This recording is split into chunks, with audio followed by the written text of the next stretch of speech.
기도하고 시작하겠습니다. 기도하겠습니다. 하나님 아버지, 또 이 시간에 바른 교회 생활에 대해서 배울 텐데 성령 하나님께서 바른 교회 생활이 어떠한 것인지 깨달아 알 수 있도록 성령께서 역사하여 주시기를 원합니다. 이 시간을 성령 하나님께 맡겨드립니다. 감사합니다. 예수 그리스도 이름으로 기도드렸습니다. 아멘. 네, 여러분 이제 실질적으로 오늘이 마지막 시간입니다. 오늘은 마지막으로 교회 생활에 대해서 좀 나눠보도록 하겠습니다. 오늘 교회 생활에 대해서 또 나누기 전에 우리 이제껏 했던 것 잠깐 짧게 복습하고 오늘 교회 생활에 대해서 나누도록 하겠습니다. 하나님은 창조주 하나님이십니다. 그분이 모든 만물, 우리를 포함한 모든 만물을 창조하셨기 때문에 주인이 되신다라고 말씀을 드렸습니다. 그것이 가장 복음의 중요한 시작이 된다라고 말씀을 드렸습니다. 그 하나님이 세상을 사랑했는데 어떤 세상이죠? 죄된 세상입니다. 죄는 두 가지가 있다라고 말씀을 드렸습니다. 더 sin, 원죄, 근본적인 죄. 그게 뭐라고요? 바로 하나님이 창조주인데 인간, 우리가 창조주, 주인이 되는 거다라고 말씀을 드렸습니다.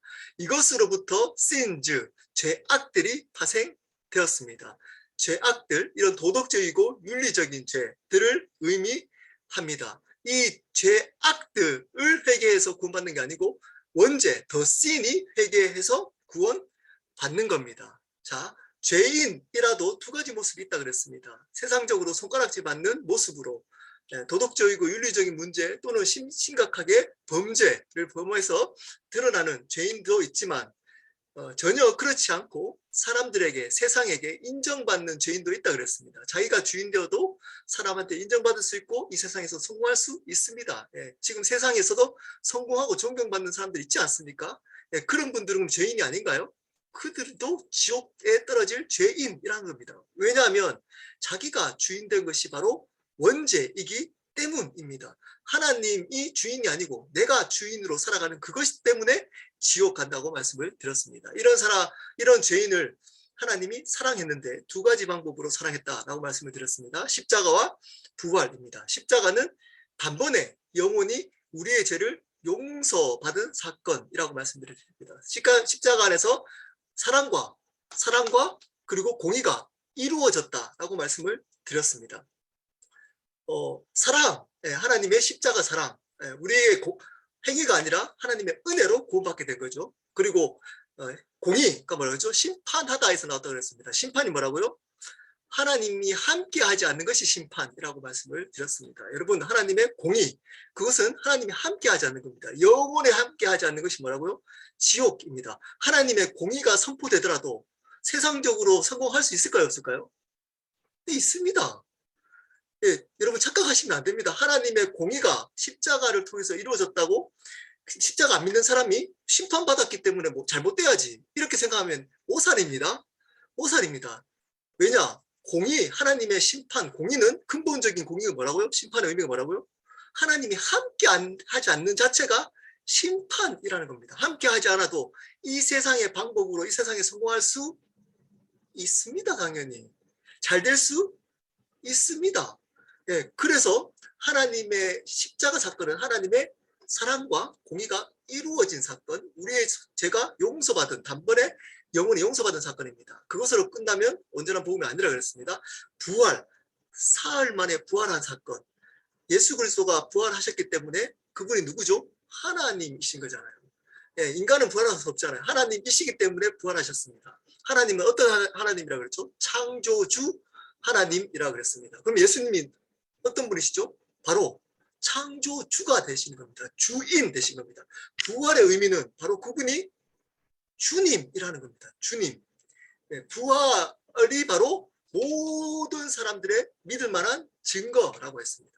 기적과 표적이 아니라 예수 그리스도가 부활하셔서 하나님이 되시고 그분이 주님 되시는 것이 가장 복음을 믿어야 될, 예수님을 주님으로 믿어야 될 궁극적인 이유, 증거가 된다라고 말씀을 드렸습니다. 그러므로 이것이 복음의 내용인 겁니다. 뭐죠? 예수 그리스도가 십자가를 통해서 우리의 죄와 사망을 이기신 구원자, 유일한 구원자이시며 부활하셔서 나의 삶과 생명의 주님 되신 것이 바로 복음의 내용입니다. 여러분 머릿속에 잊으시면 안 됩니다. 이 복음의 내용을. 자, 이것을 믿을 때 뭐가 되죠? 구원받는 겁니다. 자, 믿음은 믿는 자마다 이렇게 얘기하잖아요. 믿는 자마다. 요한복음 3장 16절 믿는 자마다. 그 믿음이 뭐죠? 두 가지로 말씀드렸습니다. 회개와 영접. 회개로 한꺼번에 얘기할 수도 있고 영접으로 한꺼번에 얘기할 수도 있습니다. 좀 더 구체적으로 설명하기 위해서 강조하기 위해서 나눈 겁니다. 회개는 주인을 바꾸는 일이라고 했습니다. 영접은 뭐죠? 그분을 주인, 그분을 구원자이자 주인으로 삶 가운데 받아들이는 것이라고 말씀을 드렸습니다. 영접을 어떻게 설명했죠? 초대하는 것. 손님을 초대하는 것과 같다라고 말씀을 드렸습니다. 손님을 초대하면 어떻게 된다고요? 그 사람이, 그 손님이 있을 때까지, 그곳에 있을 때까지 그 손님을 위해서 시간을 보내고 대화도 하고 지내잖아요. 영접도 마찬가지라고 했습니다. 예수님을 영접한 것이 바로 손님을 초대. 그래서 요한계시록에 문 밖에서 두드린다. 그래서 문을 열면 이게 바로 초대인 겁니다. 초대, 영접인 겁니다. 그것이 가장 복음적인 영접에 대한 설명입니다. 문 밖에서 두드리면 문을 열면 그분과 더불어 먹고 지낸다. 그게 영접인 초대하는 거.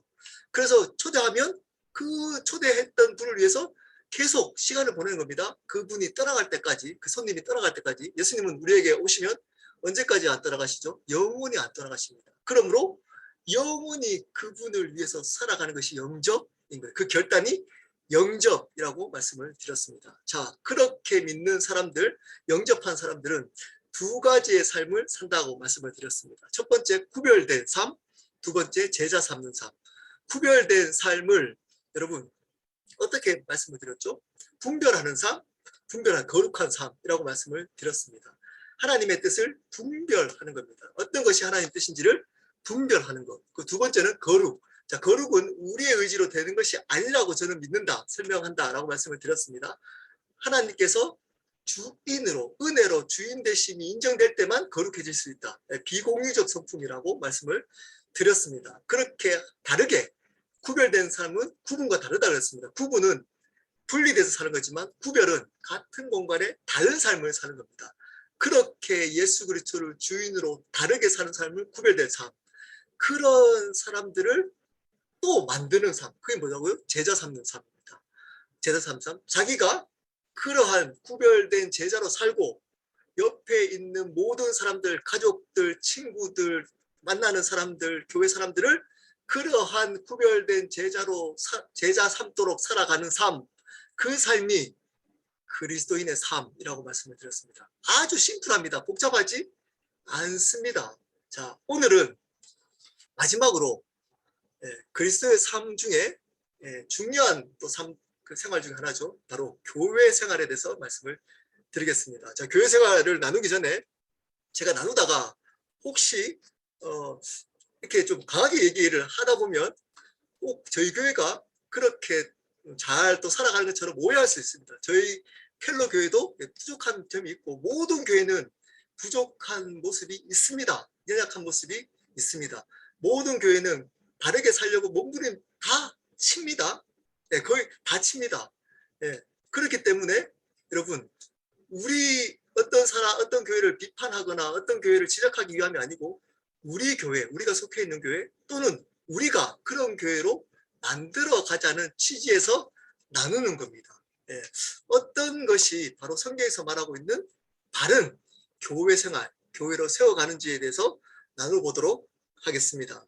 자, 교회에서 해야 될 일, 선교는 뺐습니다. 당연히 선교해. 왜냐? 저번 시간에 그리스도의 삶에 대해서 나눌 때 제자 삼는 삶이 바로 선교하는 삶이기 때문에 그것은 그리스도인으로 당연히 우리 삶 전체를 통해 해야 되기 때문에 교회 안에서, 교회 공동체 안에서 해야 될 일에 대해서 4가지로 나누어 보도록 하겠습니다. 그것을 사도행전 2장 42절 말씀을 가지고 나누도록 하겠습니다. 제가 읽겠습니다. 저희가 사도의 가르침을 받아 서로 교제하며 떡을 떼며 기도하기를 전혀 힘쓰니라. 첫 번째입니다. 교회에서 해야 될 가장 중요한 일, 예배입니다. 예배. 여러분, 교회에서 가장 중요한 일은 바로 예배입니다. 예배. 하나님으로 높이는 겁니다. 자, 예배는 조금 전에 우리 또 바이블 프로젝트 제자 훈련을 했는데 그때도 했지만 예배, 하나님을 높이는 것은 두 가지로 높이는 겁니다. 두 가지의 이유로. 첫 번째, 하나님이 우리에게 하신 일을 통해 높이는 겁니다. 하나님이 우리에게 하신 일, 우리의 삶을 인도하시고 하나님께서 우리의 삶을 인도해 가시고 우리에게 선한 일을 행하시며, 그리고 가장 중요한 거죠. 우리에게 행하신 가장 중요한 일, 구원의 하나님. 하나님께서 우리에게 영원한 생명을 십자가와 부활을 통해 이루신 그 일 때문에 하나님을 예배하는 겁니다. 구원을 예배할 가장 중요한 이유인 겁니다. 하나님이 하신 일 중에. 그리고 실질적으로 우리 삶 가운데 이 자리까지 그분이 인도하셨잖아요. 선하시게 인도하셨잖아요. 그것으로 인해서 하나님을 높이는 겁니다. 하나님께서 우리에게 선한 일을 행하시고 좋은 것 주시고 우리 삶 가운데 행하신 일, 그 중에 가장 중요한 구원 행하신 일 때문에. 두 번째, 하나님 예배할 이유가 뭘까요? 두 번째, 하나님 되시기 때문입니다. 아무것도 없더라도 우리 삶 속에 그리 아니하실지라도, 우리 삶 속에 여러 가지 상황이 내 뜻대로 되지 않더라도 그분이 하나님이시기 때문에 하나님을 높이는 겁니다. 굉장히 중요합니다, 이것은. 그래서 두 가지로 하나님을 예배하는 겁니다. 그래서 예배하고, 그럼에도 불구하고 예배하는 겁니다. 이 두 가지 개념이 굉장히 중요합니다. 예배에서. 예배학에서 가장 중요한 개념입니다. 여러분, 그냥 예배학을 지금 이 두 단어로 다 요약한 겁니다. 그래서 하나님을 예배하고, 그럼에도 불구하고 하나님을 예배해야 되는 겁니다. 하나님께서 하신 일을 가지고, 하나님 저희 가운데, 이런 우리 가정 가운데 이렇게 우리 남편, 우리 자녀들을 예수님 알게 하시고 선하게 인도하시며 좋은 친구 만나게 하시고 우리 비즈니스 가운데 선한 일을 행하시고 나의 병을 회복시켜 주시고 가정과 함께 관계를 회복시켜 주신 하나님 예배합니다. 찬양합니다.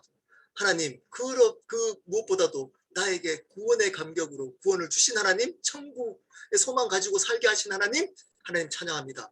자, 여기서 끝나면 안 되고, 너무 힘들었습니다. 이해되지 않습니다. 여러 가지 어렵고 힘들고 하지만 하나님이 하나님 되시기 때문에 그리 아니하실지라도 하나님을 찬양합니다. 여호와로 하박국 선지자 3장 18절에 말했던 것처럼 아무것도 없을지라도 여호와로 말미암아 구원의 하나님, 그 하나님 자체로 말미암아 하나님을 찬양합니다. 하나님 되시기 때문에. 하나님은 마땅히 찬양받으실 하나님이시기 때문에 하나님을 예배합니다. 이 마음으로 주일날 예배하는 겁니다. 근데 예배할 때 여러분, 주일 예배할 때 어떤 것들을 많이 하죠? 네, 가서 회개만 하고 오잖아요. 회개만 맨날. 네, 죄 지었던 것 회개만 하고 돌아오잖아요. 물론 회개도 해야 되지만 여러분, 가장 중요한 것은 그분을 높이는 겁니다. 그분의 하나님이 하신 일, 그분이 나한테 하신 일, 그리고 그분이 하나님이시기 때문에 그분을 높이는 시간이 주일 예배가, 공적 예배가 돼야 됩니다. 그리고 삶의 예배가 있습니다. 그런 공적인 예배, 삶의 예배. 여러분, 예배의 본질은, 잘 들으십시오, 장소가 아닙니다. 예배는 장소가 아닙니다. 자, 이런 것 가지고 또 많은 논란이 있더라고요. 한국 교회에서는 뭐 이런 거죠. 주일날 코로나가 터져서 주일날 모이지 않기 때문에 반드시 모여서 예배 드리는 것이 예배이기 때문에 그렇지 않은 것이 핍박이다. 핍박이어서 반드시 모여서 예배 드리는 것을 순교적인 마음으로 예배해야 된다. 라고, 그것이 예배이기 때문에 어느 정도 이해는 됩니다. 그것이 효과적인 예배는 될 수 있지만 그것이 예배의 본질은 될 수 없습니다. 예배의 본질이 될 수 없습니다. 아마 이 얘기 제가 유명하지 않기 때문에 이런 얘기해도 아마 공격은 받지 않을 겁니다. 근데 제가 만약에 조금 유명하면 이거 가지고 공격하는 분들이 있을 겁니다. 네, 나중에 이야기 뭐 1대1로 얘기할 기회가 있으면 할 마음이 있습니다. 여러분, 예배는 그러한 장소, 예배당에 모여서 드리는 것만 예배가 아닙니다. 예배 본질은 장소의 개념이 아니고, 잘 들으십시오. 예배는 통치 개념입니다. 주권 개념입니다. 주권. 예배의 가장 중요한 것은 장소가 아니라 주권입니다. 누구의 다스림 가운데 있느냐가 제일 중요합니다. 다르게 말하면 주일날 예배 장소에 앉아 그 시간에 그 장소에 앉아 있어도 예배 드리지 않는 사람이 있다는 겁니다. 모이기만 하면 예배 드립니까? 그게 핍박인가요? 착각하시면 큰일 납니다. 핍박 아닙니다. 그런 거 가지고 핍박, 숨겨라고 하시면 큰일 납니다. 왜냐? 모였다고 다 예배가 아니라는 겁니다. 모였다고. 예배는 누구의 주권 가운데 있느냐, 통치 가운데 있느냐가 더 중요한 겁니다. 모인 것보다. 그러므로 이런 겁니다. 주일날 가서 이렇게 몇 시 예배 드렸어? 이렇게 얘기하잖아요. 그럼 이렇게 얘기하잖아요. 11시 예배, 2부 예배 드렸어. 네. 그렇게 얘기하면 예배 드린 걸로 인정해 줘 버려요. 그 시간과 그 장소에 있으면 예배 드렸다라고 얘기해요. 아닙니다. 그 장소와 그 시간에 있더라도 예배 안 드릴 수 있습니다. 어떨 때?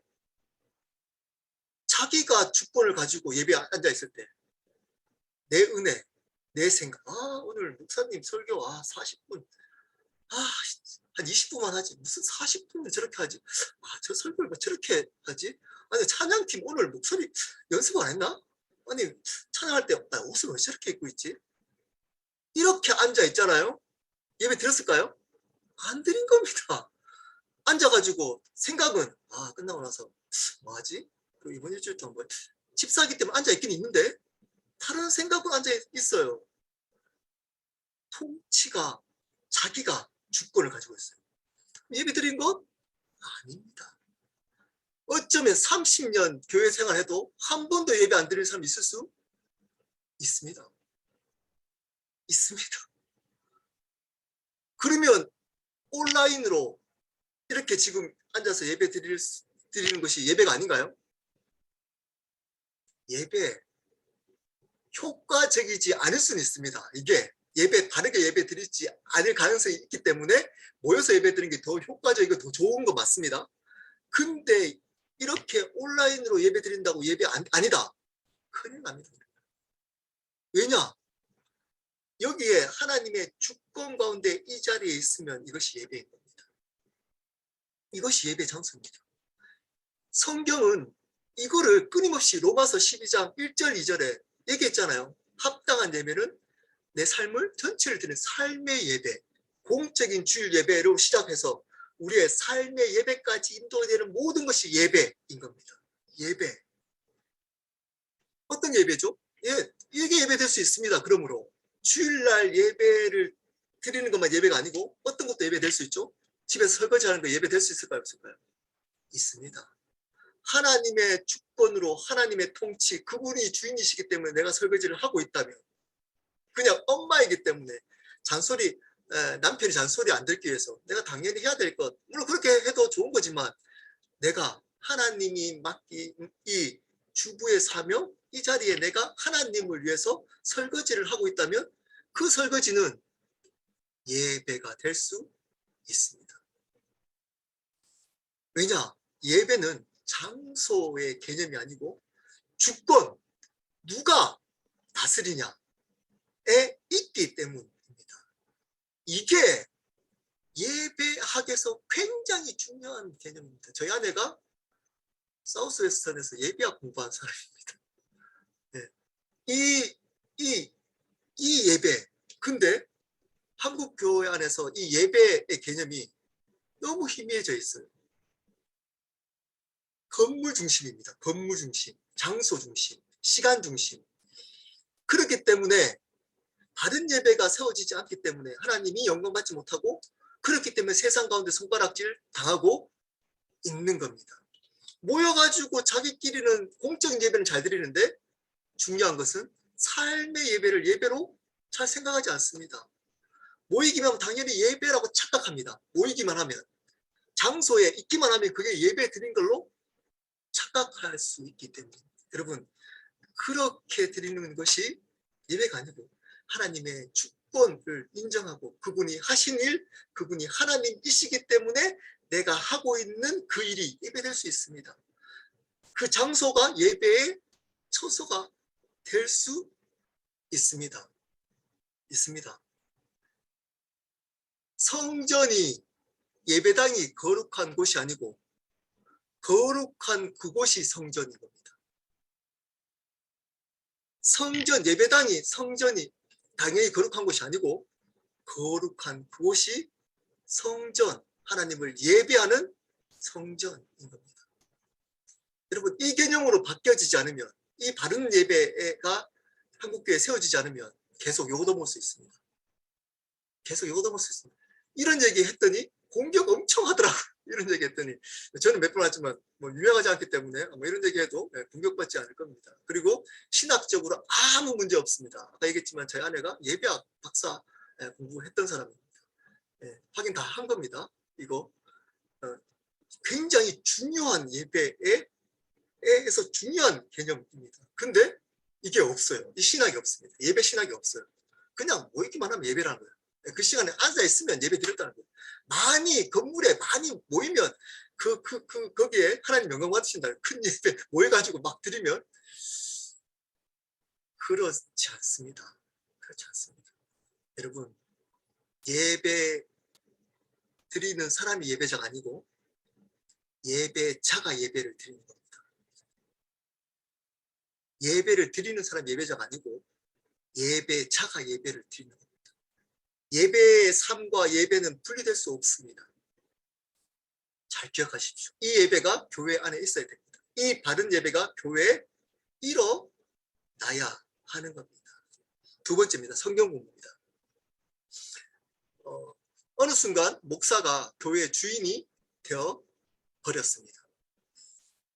한국교회의 많은 어폐가 큰 교회일수록 목사의 어떻게 보면 한 사람의 카리스마적인 리더십으로 교회를 이끌어가게 됩니다.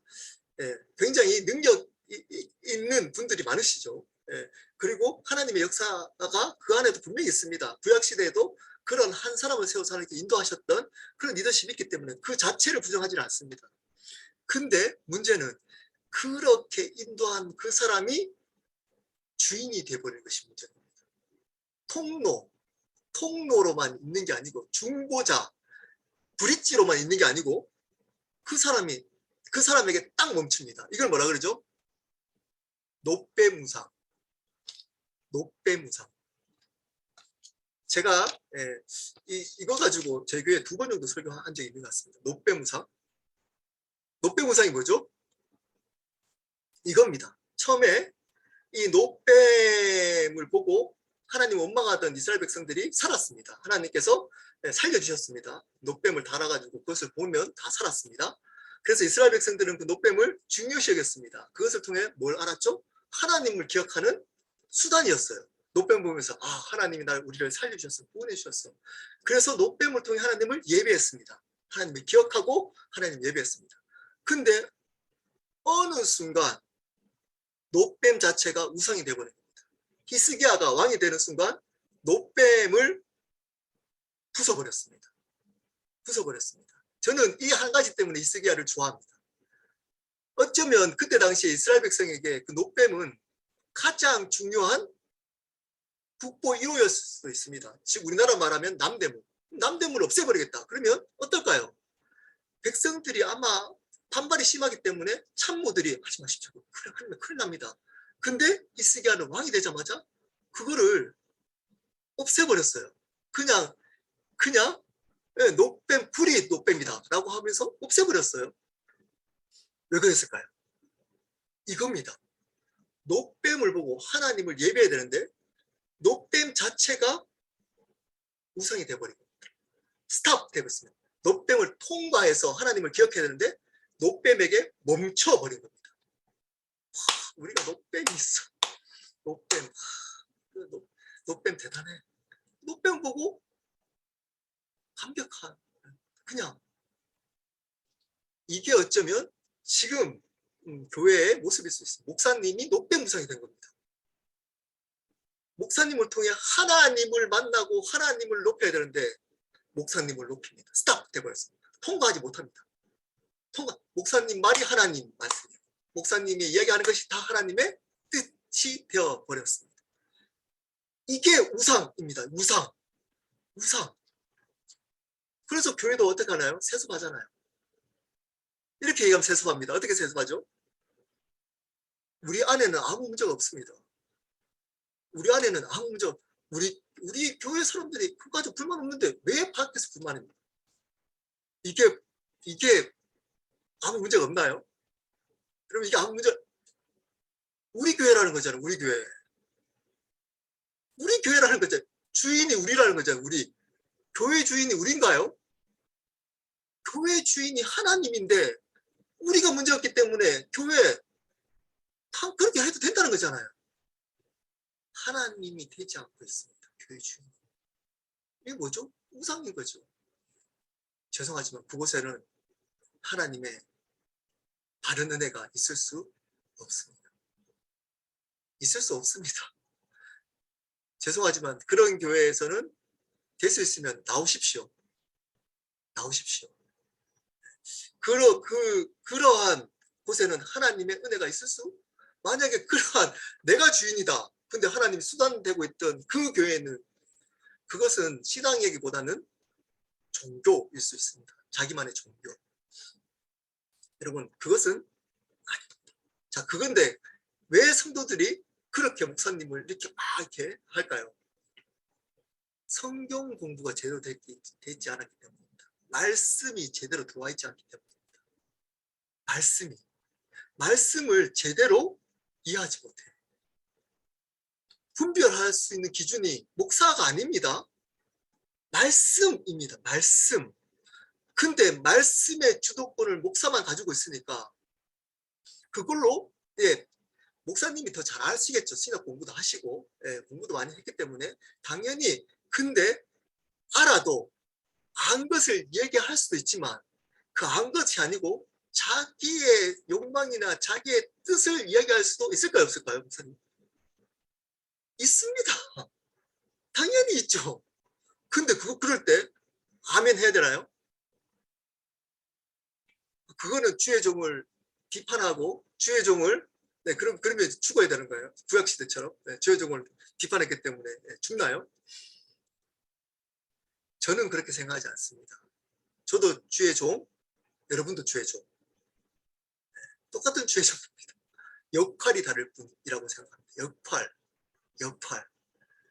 여러분, 오로지 권위는 말씀이 권위인 겁니다. 목사가 권위가 되면 안 됩니다. 그러므로 성경 공부를 제대로 하는 교회가 다른 교회를 세워질 가능성이 있습니다. 성경 공부를 말씀을 계속 익히고 말씀이 어떠한지를 바르게 가르쳐야 하는 겁니다. 그래야 말씀이 권위가 되는 겁니다. 목사가 권위가 되는 게 아니고, 그럴 때 목사도 바르게 교회 목사 역할을 할 수 있고 성도도 바르게 성도 역할을 할 수 있는 겁니다. 말씀이. 그러면 어떻게 해야 되죠? 성경 공부를 해야 하는 겁니다. 말씀을 읽고 날마다 읽고 공부해야 합니다. 이렇게 얘기합니다. 말씀 읽어도 잘 몰라요. 우리가 신학 공부한 것도 아니고 말씀을 아무리 읽어도 잘 모르겠어요.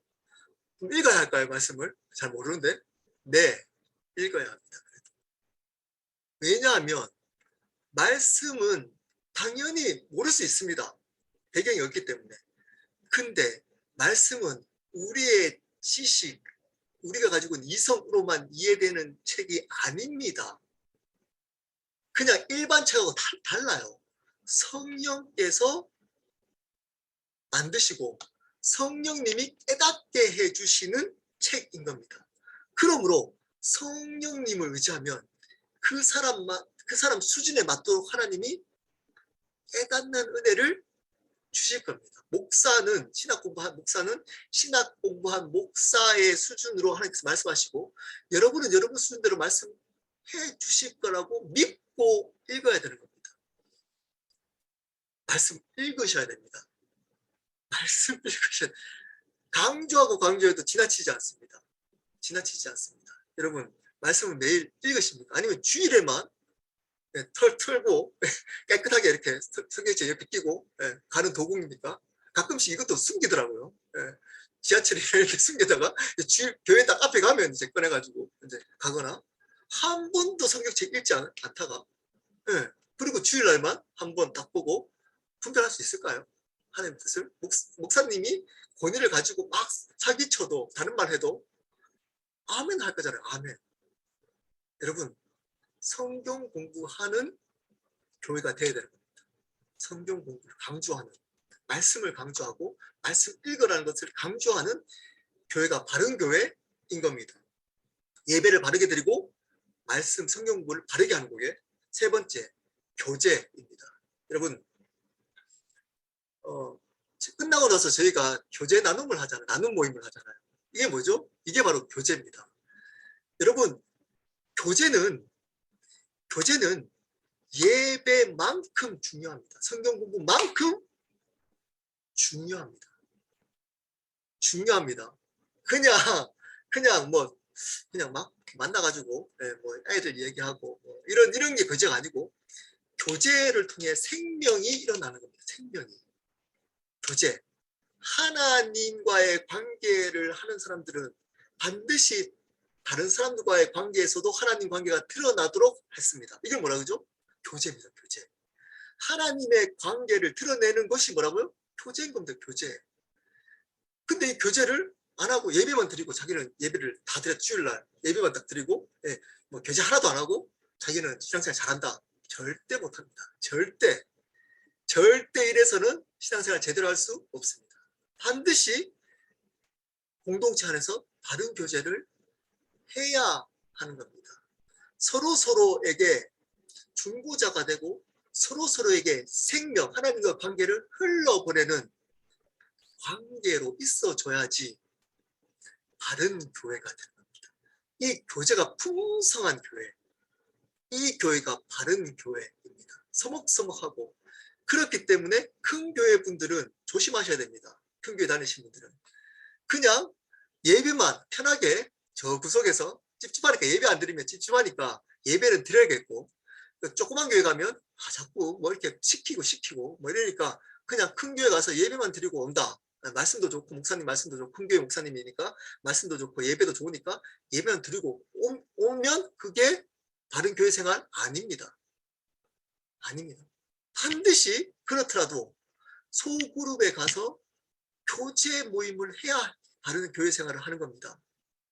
삶을 나누고 같이 기도하고 중보자가 되고 서로에게 생명을 흘러보내는 교제가 반드시 있어야 합니다. 반드시 있어야 합니다. 사도행전에 나오는, 좀 읽었잖아요. 저희가 사도의 가르침을 받아 서로 교제하며, 반드시 교제했습니다. 반드시. 마지막으로 기도입니다. 기도. 말씀을 강조하다 보면 어떤 분들은 기도를 해도 되고 안 해도 되는 옵션으로 착각하는 분들이 종종 있습니다. 종종. 말씀을 말씀을 잘 알고 깨달으면 되지, 기도해도 되고, 여러분 속에 이렇게 생각하는 분 혹시 기도해도 되고 안 해도 되고, 기도는 해도 되고 안 해도, 말씀만 잘 알면 되고 교회 예배만 잘 드리면 되고, 그리고 교제했으니까 기도는 안 해도 된다. 기도 뭐 필요 있나? 그러면 바른 교회 생활을 하지 않습니다. 못합니다. 왜냐? 예수님 직접 말씀하셨습니다. 교회는 뭐라고요? 만인이 기도하는 집이라고 했습니다. 기도하는. 기도는 뭘까요? 여러분, 기도 정의가 뭔가요? 기도가 뭔가요? 기도는 하나님과의 교제, 교제입니다. 교제입니다. 호흡이라고 합니다. 영적인 호흡. 영적인 호흡. 이런 분도 있습니다. 예배 열심히 드려요. 그리고 성경 공부도 열심히 해요. 교제도 합니다. 근데 삶 속에 기도하지 않습니다. 기도하지 않습니다. 네. 여러분, 기도하셔야 말씀이 생명력, 능력으로 나타납니다. 기도하지 않고 말씀이 들어오는 사람은 어떤 일이 있는 줄 아십니까? 제일 위험한 사람입니다. 분별 다 해요, 말씀으로. 저 사람 말씀에 기대하면 이게 아니야 하는데 그 사람을 품을 수 있는 하나님 마음이 기도하지 않는 사람은 없습니다. 그러면 이 말씀이 자기 의가 됩니다. 지식으로만 남습니다. 내 마음 가운데 능력으로 안 나타나요. 기도하지 않으면.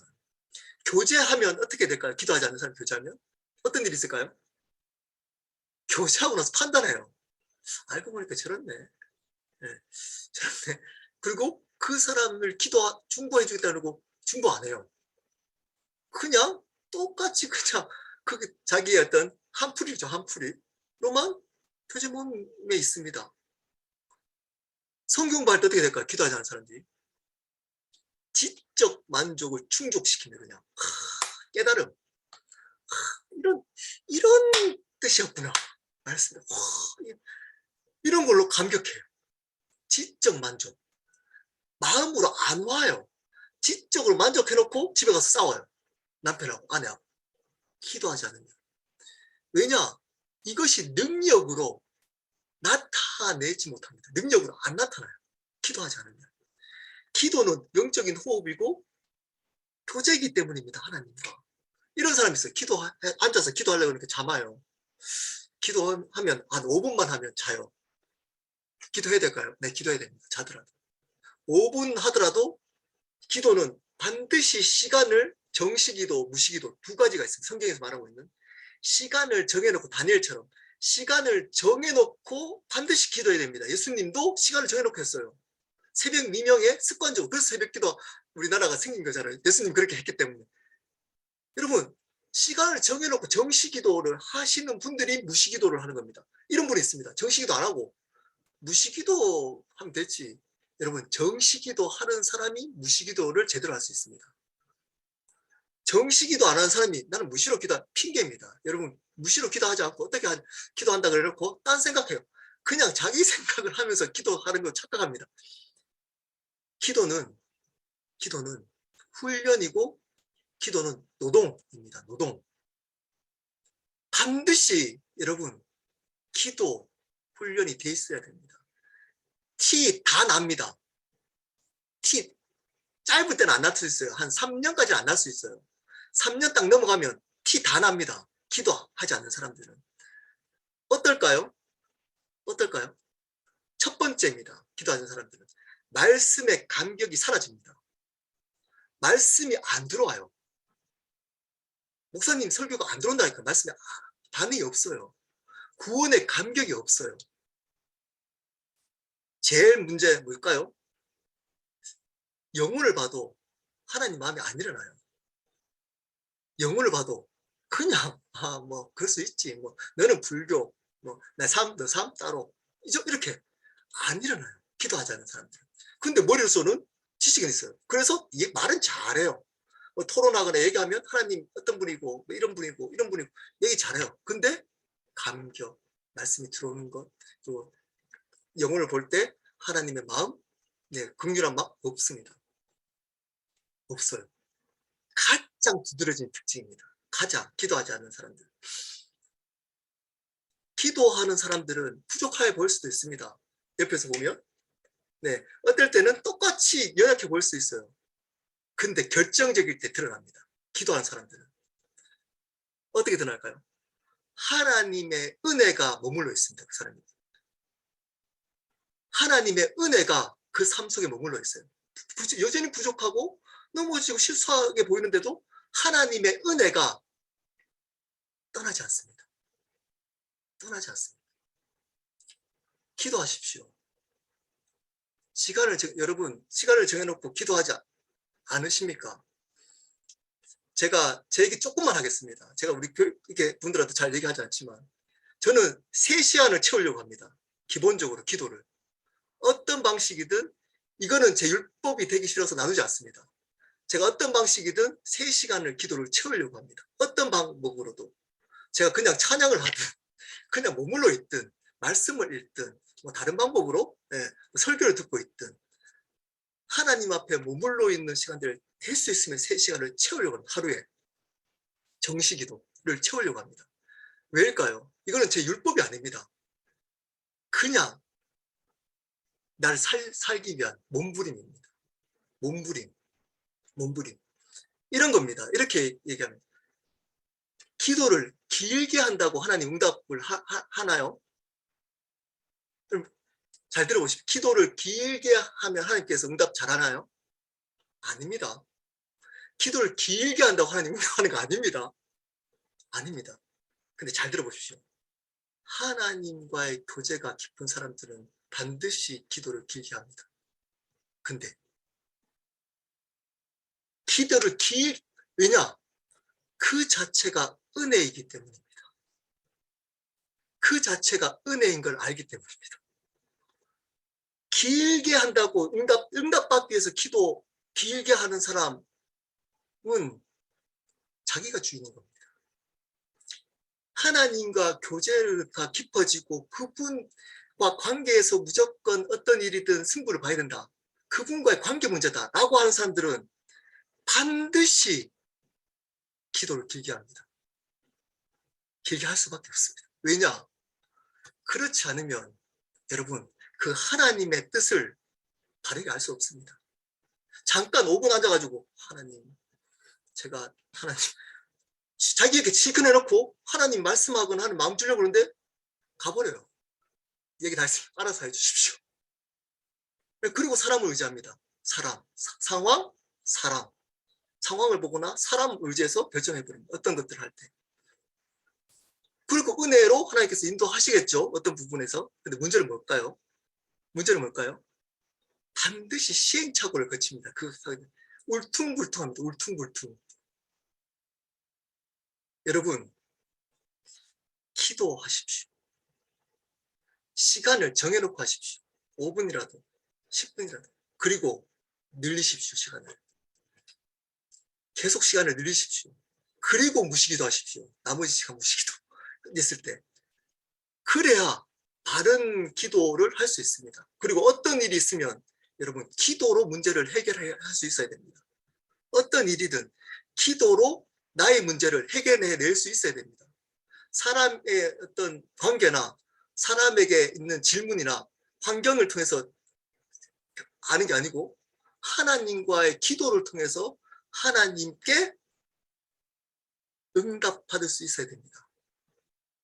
그렇지 않으면 여러분이 가지고 있는 앞에 있던 예배, 성경 공부, 교제가 여러분의 의가 될 수 있습니다. 여러분의 의. 그리고 여러분의 어떤 뜻대로 그것을 말씀도 그렇고 교제도 그렇고 성경도 그렇고 이용할 가능성이 있습니다. 근데 기도하면 기도가 깊어지고 기도가 바르게 되어지면 여러분 하나님과 교제를 통해서 그것이 조정이 됩니다. 조정이 되어가요. 이 일을 경험해야 돼요.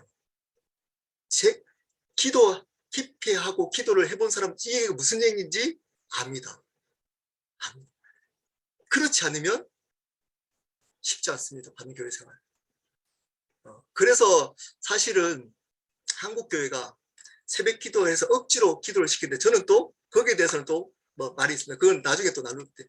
어쨌든 여러분 스스로 내가 기도를 어떻게 하고 있는가, 하나님과 교제를 하고 있는가 제대로 여러분 둘러보시고 그렇지 않으면 여러분 마음 안에 감격이나 은혜의 감격이 어느 순간 사라져 버려졌을 겁니다. 어쩜 여러분 기도하지 않기 때문입니다. 말씀은 다 알고 성경부터 했기 때문에 지식은 다 알고 뭐 어떻게 하나님 얘기하면 잘 표현하고 하는데 마음은 전혀 요동치 않는 마음은 저도 요동치 않고 감격 전혀 없고 그리고 결정할 때 항상 내 생각, 내 뜻, 상황, 사람 의지해서 결정하는 그렇게 결정하면 큰일 납니다. 왜냐? 그냥 보면 하나님 뜻일 수, 그리고 하나님께서 선하시게 인도하실 거야.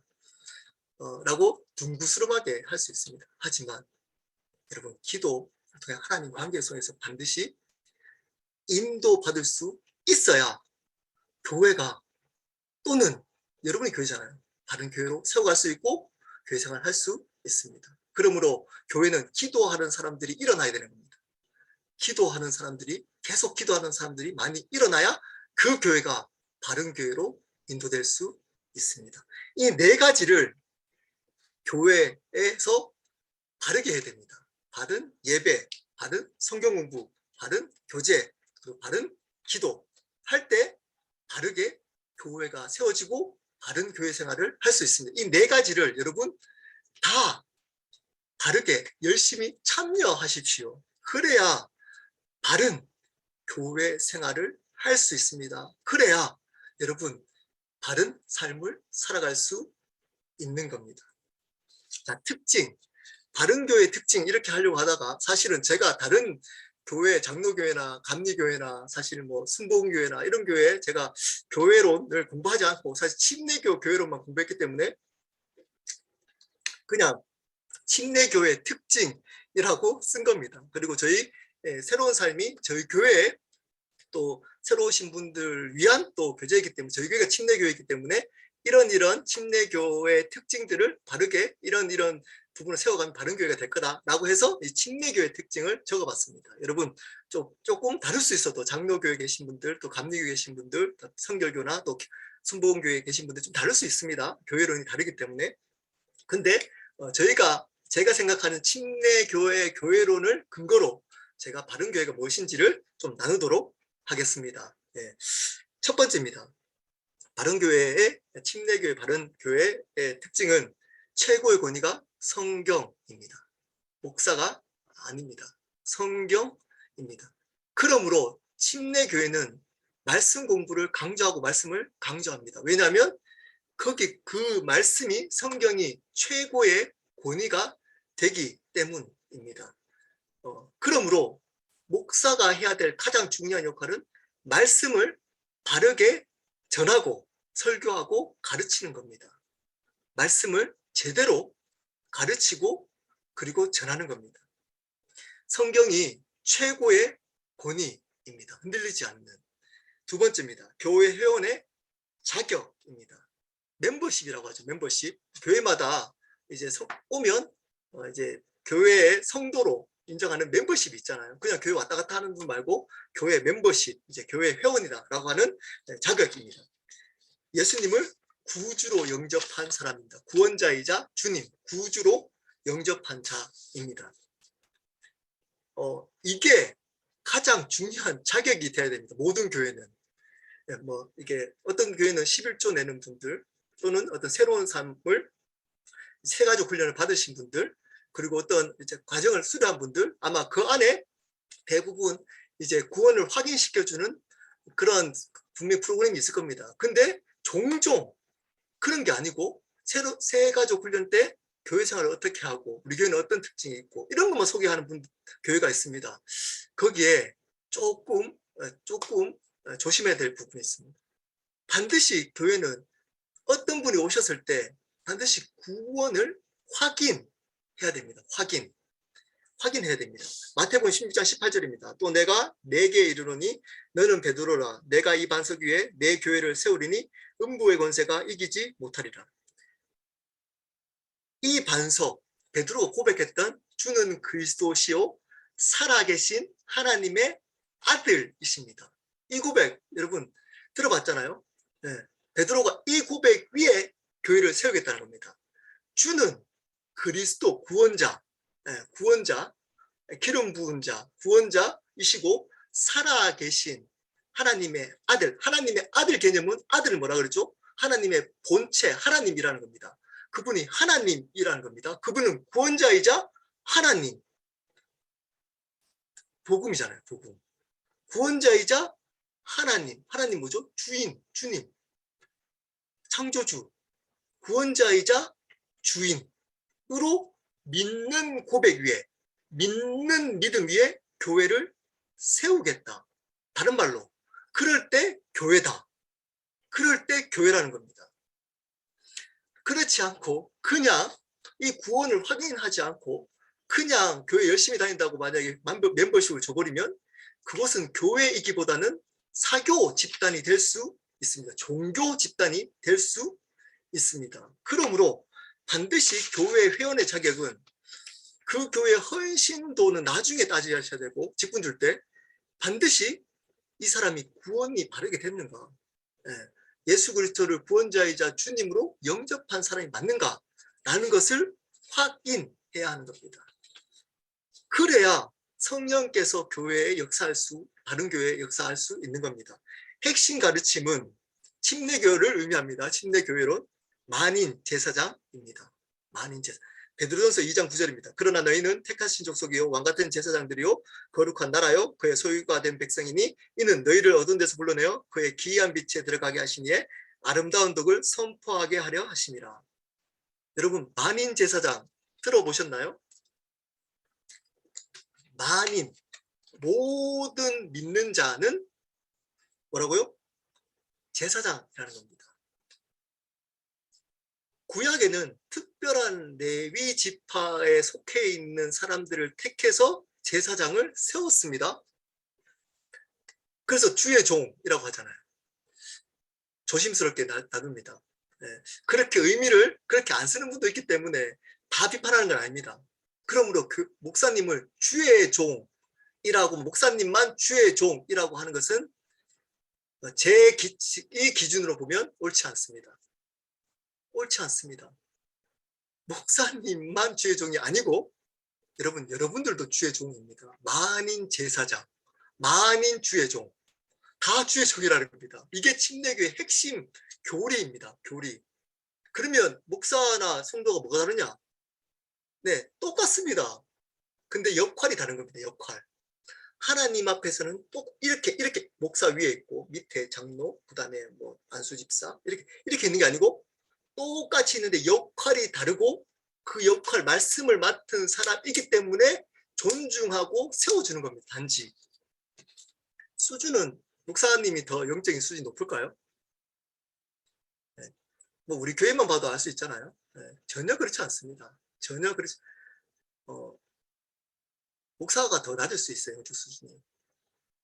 그냥 하나님이 세우신 부르심이 있어가지고 그 역할을 맡긴 것뿐인데 말씀을 나누고 영적인 어떤 의미들을 전달하는 통로로만 있는 거지. 그렇기 때문에 내가 더 높다, 영적 수준이 높다라고 하지 않습니다. 왜냐? 만인 제사장, 하나님 앞에서는 똑같이 어떤 통로적인 역할을 잘한다고 그 사람 영적인 수준이 높은 게 아니기 때문입니다. 그 역할, 은사적인 역할을 잘 감당한다고 그 사람이 영적 수준이 높은 게 인격적이나 영적 수준이 높지 않습니다.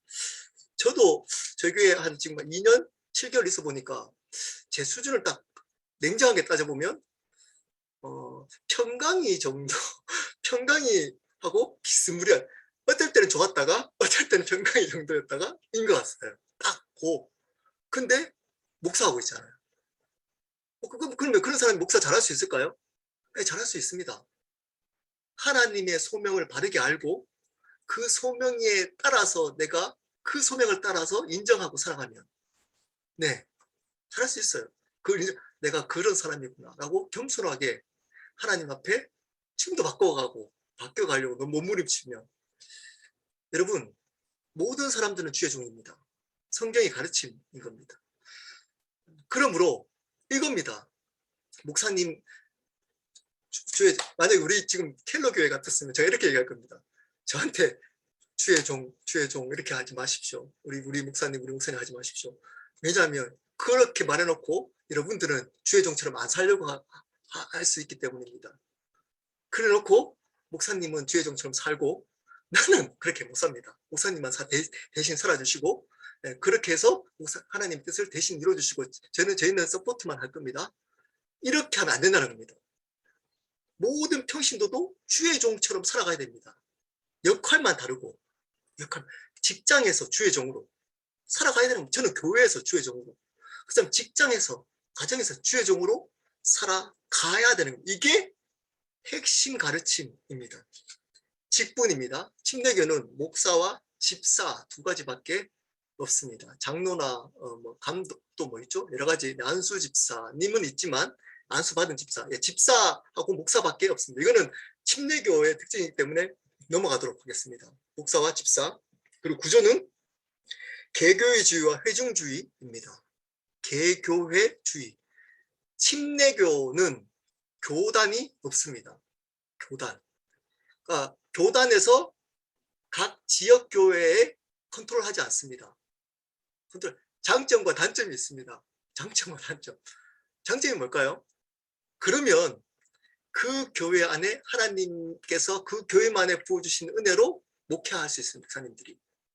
다른 목사님이 그 교회 맡으면 그 교회가 굉장히 바르게 잘 세워갈 수 있고, 왜냐하면 그 교단에도 교권, 정치적인 세력 때문에 또 간섭하거나 이럴 수 있거든요. 예. 그럴 게 없기 때문에 바르게 교회를 세울 수 있습니다. 두 번째 단점은 뭘까요? 완전히 반대입니다. 목사님이 바르게 세워지지 않으면 어떤 일이 있을까요? 이단이 생길 수 있습니다. 이단. 아무런 통제나 어떤 검증을 받지 않기 때문에 거기에서 교인들에서만 거기에서 원래 침례교는 침례교 안에서 목사도 세울 수 있거든요. 자체적으로. 그렇기 때문에 이단이 침례교에서 많이 나옵니다. 장점과 단점이 있습니다. 그래서 무조건 이게 맞다, 좋다라고는 할 수 없겠지만 침례교는 지역교, 로컬 처치를 굉장히 중요시 여깁니다. 로컬 처치, 그 지역을 위해 교회가 존재한다고 생각합니다. 그 지역을 위해. 그러므로 바른 침례교의 정신은 사람에 따라 움직여가는 것이 아니고 하나님이 그 지역에 세웠으면 그 지역을 섬기는 것이라고 생각하고 지역교회가 존재하는 겁니다. 존재. 근데 이제 어떤 교회들은 그러잖아요. 한인들이 막 몰려있거나 아니면 사람들 아파트 이제 지으면 아파트로 이제 어작을 가야 된다. 예, 그걸 판단하지 않겠습니다. 뭐 그렇게 또 생각하는 또 신학이나 또 있을 수 있기 때문에. 근데 침례교, 원래 침례교 정신은 로컬 처치, 그 지역을 위한 교회인 겁니다. 그 교회 섬기는 교회. 그게 바로 개교회 주의의 또 중요한 신학입니다. 신학. 네. 그리고 회중주의입니다. 회중주의. 회중주의는 뭐냐면 목사에게만 성령께서 말씀하시지 않고 모든 사람과 함께 성령께서 역사하신다라고 믿는 겁니다. 믿는 겁니다. 그러므로 결정을 할 때 모든 성도들에게 함께 결정하도록 하는 겁니다. 목사가 이렇게 결정해서 뭐 장로님이나 이렇게 해서 그냥 이렇게 하는 게 아니고 어떤 운영위나 당회만 결정하는 게 아니고, 물론 이제 장로교회도 그런 거 있습니다. 당회에서 결정하고 이제 또 나눠서 투표하기 때문에 모든 교회들은 다 회중주의를 추구합니다. 침례교뿐만. 근데 좀 더 강조합니다. 침례교회는 회중주의를 강조합니다. 그래서 어떤 사람들이 이렇게 얘기합니다. 교회가 민주주의가 되면 안 되고 신권주의 된다. 맞는 것 같잖아요. 네, 맞습니다. 신권주의 맞습니다. 교회는 하나님 중심으로 해야 됩니다.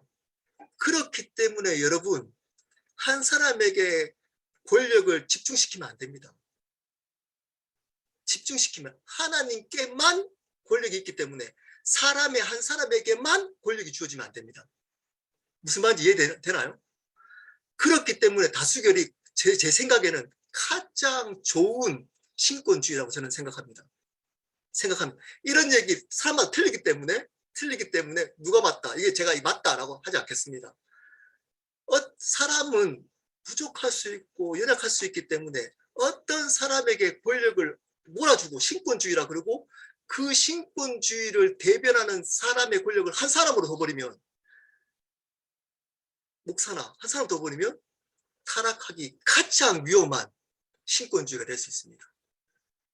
하나님께만 권력이 있기 때문에 권력을 분산시켜야 되는 겁니다. 분산. 한 사람에게 하나님의 뜻을 결정시킨 것은 위험합니다. 왜냐하면 그 사람도 죄인이기 때문에. 그러므로 바른 회중주의를 어떻게 할지를 고민하고 생각해 봐야 됩니다. 또 그렇다고 해서 목사의 의견을 무조건 무시하면 또 힘들겠죠. 왜냐하면 질서의 하나님이시기 때문에 어떤 부분에 있어서 또 이런 얘기하면 제가 공격을 또 많이 받기 때문에, 목사님은 기도하시고 또 말씀도 많이 읽으시고 교회에서 기도하는 분이기 때문에 하나님 뜻을 훨씬 더 많이 알 수 있다. 그렇기 때문에 목사님께 그 결정들을 존중해 주는 것이 뭐가 잘못됐냐라고 어떤 분이 얘기하시더라고요. 네, 존중하고 네, 맞다고 생각합니다. 어느 정도 그 존중하지만 그래도 그것에 대해서 묻거나 어떤 부분에 한 사람에게 그런 하나님의 뜻을 몰아주지 않고 함께 결정하는 것이 더 저는 좋은 신권주의라고 저는 생각합니다. 마지막 예식입니다. 침례와 성찬식이라고 불리는 주의 만찬입니다. 왜냐? 이 두 가지의 예식이 복음과 가장 연결되어 있기 때문입니다. 침례는 뭐죠? 내가 죽고 예수 그리스도로 다시 산다라는 것을 고백하는 겁니다. 그리고 주의 만찬은 뭔가요? 그 예수님이 주인이심을 날마다 상기시킵니다. 내가 예수 그리스도의 몸과 피를 먹은 그분이 내 삶의 주인이고 그렇게 고백한 우리는 한 가족이다 주 안에서. 그것을 상기시켜주는 거기 때문입니다. 이 두 가지가 가장 중요한 생명을 주고 생명을 유지시키고 기억하도록 하는 것. 그 예식, 본질적인 이 두 가지 예식이 가장 중요합니다. 그렇기 때문에 이것에 대해서 강조하고 그리고 가르쳐야 되는 겁니다. 이 침례와 주의 만찬을 아이들이나 교회 모든 성도분들에게 바르게 가르칠 때 바른 교회로 세워질 수 있습니다. 네, 이상 교회에서 해야 될 일과 그리고 바른 교회의 특징에 대해서 나누었습니다. 앞에서도 제가 시작할 때 말씀드렸지만 뭐 이렇게 한다고 저희 교회가 이런 교회가 있다 이런 얘기 하는 거 아닙니다. 이런 교회를 추구한다는 겁니다. 이런 교회로 몸부림 채권하는 겁니다. 이런 방향이 있어야지 그 교회로 만들어갈 수 있기 때문에 그리고 모든 교회 각 교회들은 또 이런 노력들을 하실 겁니다.